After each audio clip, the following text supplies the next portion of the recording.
Hey beloved family! Welcome! Today I will take you through a serious issue. Have you ever heard about optimum sex to get pregnant? Is the time you have with your partner in bed adequate? What do several studies suggest regarding this? In our last video, we talked about how to identify the fertile window in great detail, which is the best time to try to conceive. If you have not yet viewed it, I encourage you to check the link in the description. You can watch it right now. If you are busy, don't worry, I'll summarize it for you in this video. When I asked a 24-year-old client who visited us for help with conceiving after 5 months of marriage how often they try to conceive, she replied, "He comes home Sunday morning and leaves for work Monday morning. Is this enough time?" Well, after watching this video to the end, you'll be the judge. So, let's get started. Before we begin, let's quickly recap how to identify the fertile window.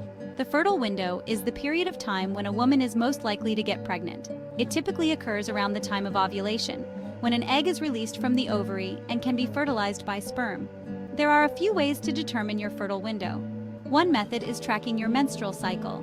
Typically, ovulation occurs around 14 days before the start of your next period. So, if you have a regular 28-day cycle, your fertile window would be around day 14. Another method is tracking your basal body temperature.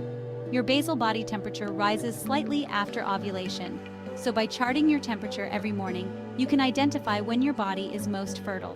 Lastly, you can use ovulation predictor kits, which detect the surge of luteinizing hormone, LH, in your urine. This surge usually happens 24 to 36 hours before ovulation, giving you a clear indication that your fertile window is approaching. You can find these kits at the pharmacy. Now that we know how to identify the fertile window, let's talk about how adequate sex during this period can increase your chances of getting pregnant. Timing is crucial when it comes to conception, and having sex during your fertile window gives sperm the best chance of reaching the egg. Sperm can survive in the female reproductive tract for up to 5 days, while an egg is only viable for about 24 hours after it's released. This means that having sex a few days before ovulation can still result in pregnancy. However, having sex during ovulation or just before it increases the chances even more.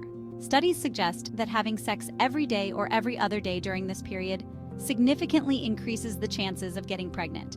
If possible, aim for this frequency. But in our busy world, is this always feasible? If not, at least try to have sex 2 to 3 times per week. This ensures a constant supply of sperm, maximizing the chances of fertilization. Here are a few tips to keep in mind for adequate sex during the fertile window. First, communicate with your partner. It's really important to make sure both of you are on the same page and understand the importance of timing. Next, relax and enjoy. Stress, can negatively impact fertility, so try to create a comfortable and enjoyable environment. Also, don't rely on positions. There is no specific sexual position that increases your chances of getting pregnant. Instead, focus on having regular, fulfilling sex. And that's a wrap on how adequate sex during the fertile window can help increase your chances of getting pregnant. Remember, timing is key, so be sure to identify your fertile window and plan accordingly. If you found this video helpful, give it a thumbs up and don't forget to subscribe for more fertility-related content. As always, if you have any questions, leave them in the comments below. Thanks for watching, and best of luck on your journey to parenthood.